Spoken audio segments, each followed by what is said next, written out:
First things first, what do you think about India's presidency of the G20? The summit is here.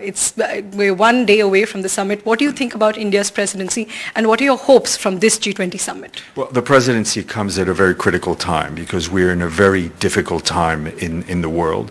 India is a leading voice in the global south, but India is also a bridge builder politically, geographically, and the themes put forward for this G20 of one family, one earth, one planet are exactly what we need at this time. We live in an increasingly multipolar world, which in itself is not a bad thing, but what we risk and what we fear is a great fracture between different blocks.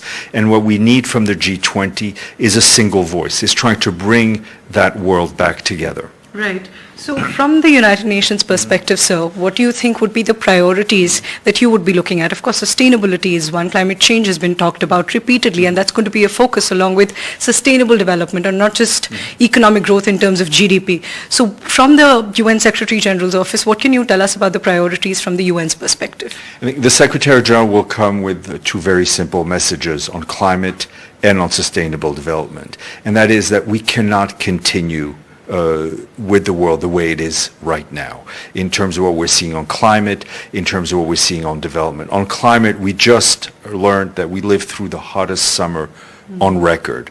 And it's very important for the Secretary General to be here with very strong messages on climate, with a real I hate to use the word wake-up call because we've been trying to shake political leaders for a long time now. But the wake-up call was exactly. So you kind of need to keep doing it.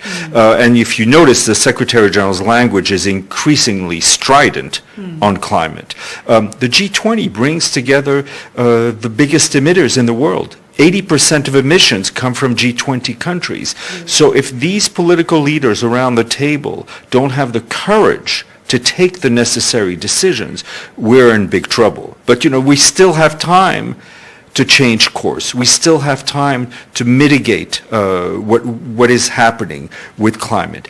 On sustainable development, the Secretary General, I think, is extremely worried that because of COVID, because of the war in Ukraine, the world has gone through a number of severe shocks, and the sustainable development goals are not on track to be met by 2030. He is calling for a $500 million sort of jumpstart stimulus package for the sustainable development.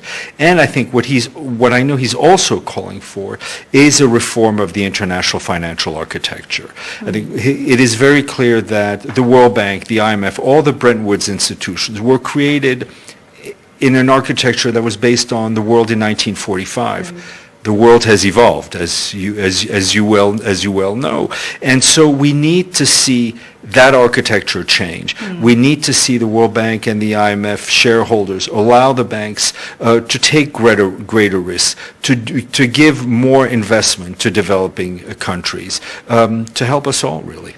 The talk of changing the country's official name from India to Bharat. Right. What does the UN think about that? Well, it's not for us to tell countries how they want to be called in official settings. We've seen other countries inform the UN that they want their name changed and how they refer to, but this is a question for Indians themselves to decide. So several countries have changed their names, and if India does it, that won't be completely new. Well, I mean, we've seen it throughout history. We know that countries have changed names. They all have their internal processes to do that. Countries then inform us that this process has taken place, and we act upon it. Right.